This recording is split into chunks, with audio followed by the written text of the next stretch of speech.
Our first speaker is Dr. Gianluca Misuraca, who is Senior Scientist and Information Society Unit of the European Commission's Joint Research Centre, or IPTS, as many of you will know it. Gianluca previously has held several positions as lead consultant, policy advisor for different international organisations and bilateral cooperation agencies, as well as working with various consulting and industrial organisations in the area of e-government, regional development, research and innovation. And Gianluca is going to present to us, and I think we're getting a very early look at this, which is very exciting, the findings from the Misuraca research project focusing on European digital intermediaries. So this is fresh research that you'll be seeing for the first time today. Gianluca.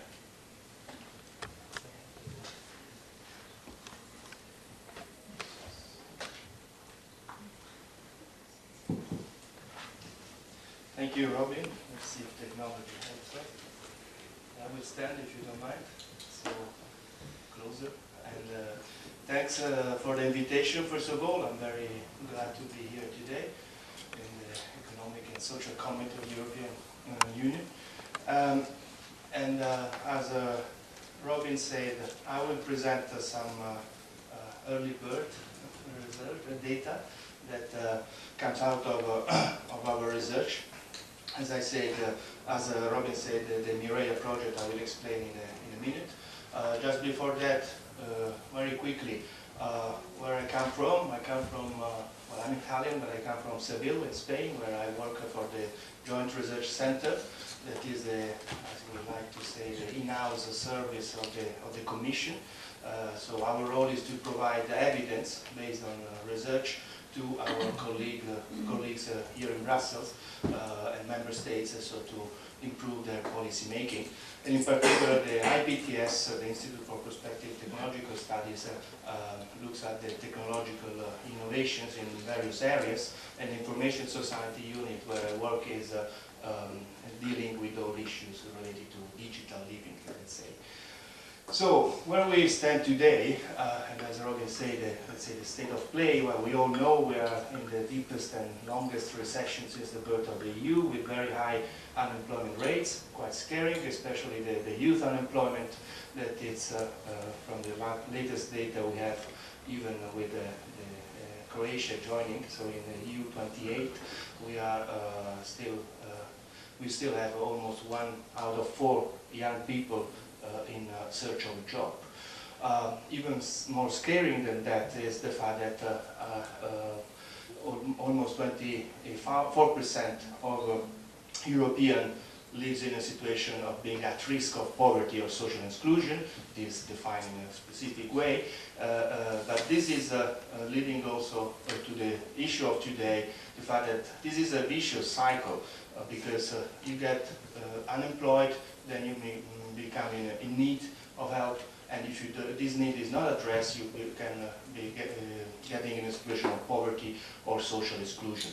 This has nothing necessarily to do with the ICTs, but of course ICTs permeate our society and they can help. And that's also the good news is that it seems there is a positive correlation between ICT-enabled innovation and employment. So the more innovative countries actually have higher employment rates. And ICTs, according to literature and recognized now by policy, is an important enabler of this innovation to become effective.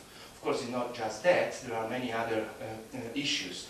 Just to give you a flavor of the history, the recent history of the issue of the inclusion that is still today, we learned from the Vice President of the committee, is yet almost a stranger in many areas, is actually a construct that came from policy with the Riga Declaration, you may all know, and then it was actually at the heart of the Lisbon strategy, and is also very important nowadays in the Euro 2020 strategy as a cross-cutting issue across so many of the flagship of the EU 2020 and also the recent employment and social investment packages. This is very important because the 3 out of the key targets of the EU 2020 actually are related to the issues we are discussing here today. Increasing employment, improve education levels, and getting out at least 20 million of people from poverty in Europe and social exclusion. And there is an untapped resource that well, we all know exists, but we, up till today, we haven't probably looked in details who they are, what they do, and these are what we call the e-inclusion intermediaries or digital intermediaries. They have a crucial role because they can have a multiplier effect, an amplifier effect of the policy that are implemented at the local level. And there is a high diversity in Europe. We have been talking about libraries, but also cyber cafes, telecenters, and a broad range of actors that work at the local level, at the bottom of society, and helping people in situation of risk and disadvantaged groups like disabled people, migrants, or unemployed people, for example. But as I said, there has been a limited policy attention so far, in our opinion, and very important knowledge gaps. So from a research perspective, it was our interest, and also this actually has been raised by many stakeholders in the recent past, the need to go in depth in the analysis of who these actors are, what they do, and what is their impact.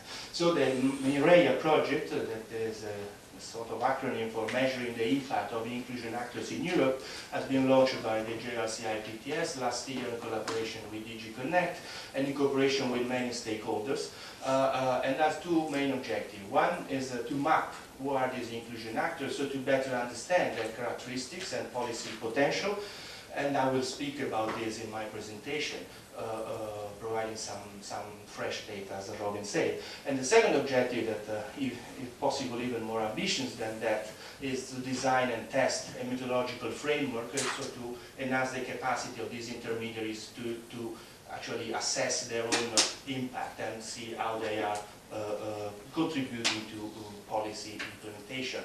And this will be in part actually in the second panel, as one of our pilot is also presenting today. So the focus of this research or unit of analysis, I would say, in the scientific arena, let's say, is to the inclusion intermediary actors. But as we say, this was unknown and is still not clear. But basically, we have considered all kinds of organizations that have, let's say, an intentional role to promote the use of ICTs, and so in order to enhance socioeconomic inclusion of groups at risk of exclusion. So there is a social function related with the fact that they somehow provide some ICT-enabled services. As I say, the core of my short presentation, of course I will not be able to provide all kind of data, is on the mapping exercise we have conducted, and this has been done of course in 3 steps, of course starting from reviewing literature with the help of academia from Europe and outside. Also our colleagues from the University of Washington have been working with us.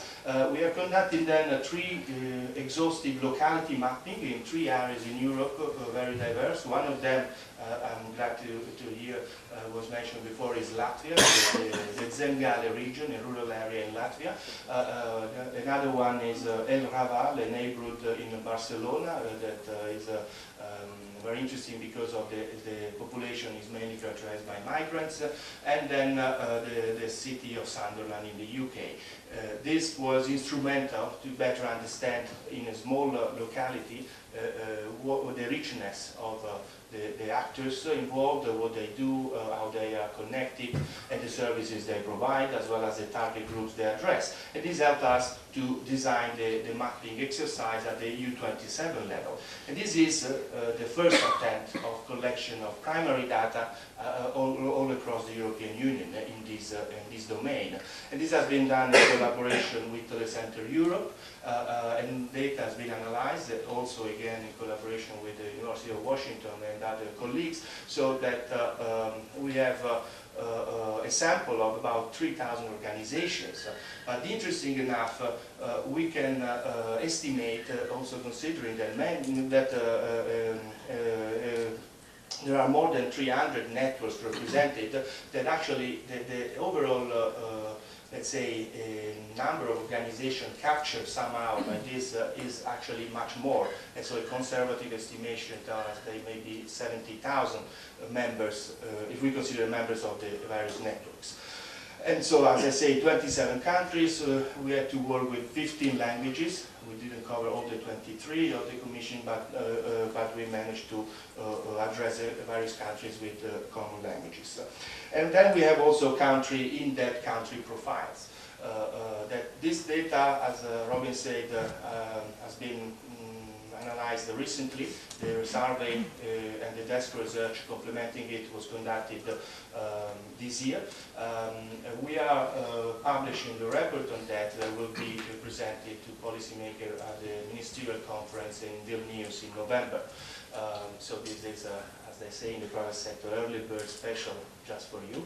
But of course, the idea is that this data will be made available public, so that all researchers, practitioners and policymakers can have a look at them. And so we hope this will provide a little bit of contribution to the debate. I will not go into much detail, but this is the typology of the inclusion actors we have been looking at, so quite a broad range of actors from public, private and third sector. And if we look at the data, we can also estimate a bit of the market size of this phenomenon that we call the inclusion.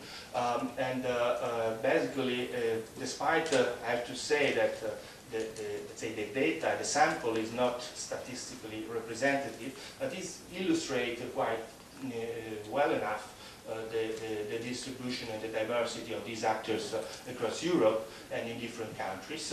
Of course, public libraries, city governments, NGO run telecenters are actually the main part of this sample, also because we have been going through the channels we knew, and so this may add the bias in the selection of the sample. But still, according to this, the analysis of this data, complemented by desk research and other studies that will also be presented today, so to see a bit of the size of the market, let's say, we can say that there are at least 250,000 of such kind of digital intermediaries in Europe. And again, I would say this is quite a conservative estimation, but that means already that at least there is one actor every 2,000 citizens in all Europe. Of course, with many variation and diversity, as we can see if we look at the data by country, and of course I will not explain in detail. And then just to come up with some, let's say, the key issues, the more interesting data. Of course, these organizations are small or micro organizations with very low size of staff, or in some cases no staff at all, with voluntary people working, and the budget are very limited. So most of them, half of them, are actually less than 100,000 euros of budget per year. But in spite of that, they provide quite interesting role and addressing many target groups, so not just niche groups in society, but still have a particular attention, especially in today's situation, to unemployed people and low-skilled people as well. In terms of services, we looked at both the ICT-enabled services and more general social and economic services. We see that they actually, of course, first of all, provide access to internet, let's say trying to address the so-called first level digital divide, but then on top of that, and increasingly, they provide support to job searching online, how to use social media exactly to be more to be more empowered in the digital society, how to helping them out using e-government services, especially in social areas, and also training online and so on. And on the other side, employment services, but also support to become entrepreneur are actually interesting areas that they provide, on which they provide service. So just to resume, some of the key results of this small piece of research is that, first of all, is an important effort. The first one, I mean, to the best of our knowledge, of characterizing who are these actors and mapping them all across Europe. And so this could be a baseline for future research, but also a living directory for policy intervention. So to know who are these actors, where they are, what they do, could be helpful. And actually it is a request of our colleagues in various DGs in the Commission, so to see who are the stakeholders that could be involved in consultation and in policy implementation. So as I said, it's a myriad of actors that play a vital social and economic role, and this is in spite of the limited resources and organizational capacities, and they seem to provide a crucial contribution to advancing in particular, the goals of the digital agenda for Europe, but also more in general, social and economic policy goals of the EU, by strengthening community building, empowering individuals and communities, helping in including and also in learning and employability. And they play complementary roles, and they give us the potential for creation of multi-stakeholders partnership. That is also probably one of the objectives of these kind of meetings as today. And in terms of options for policymakers, despite the fact that this research is the first of a series that we hope will come, and so that data can be analyzed more in depth, also with more, let's say, with closer look at the country level and at the local level. I mean, if we want to select 4 of them, or the various options, we think that there is a need to support the network effects and the innovation processes that these organizations actually create and the services they provide.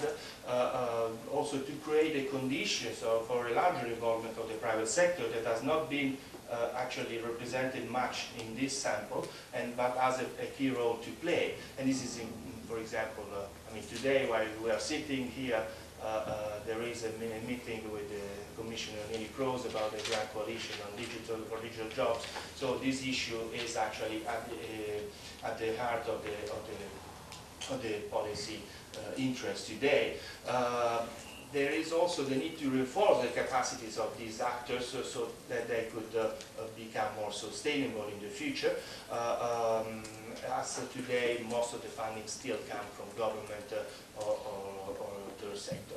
And finally, there is the need to strengthen the role of these organizations can play in addressing, let's say, the key goals of the Europe 2020 strategy. And this has to be linked more and more with the current intervention of the policy programs of the Commission, like, for example, the social investment package, but also the cohesion policy instruments like the structural funds that have now been redefined, especially the European Social Fund. I will close here, and will be, of course, very happy to get your questions and contribute to the debate. Thank you. Thank you.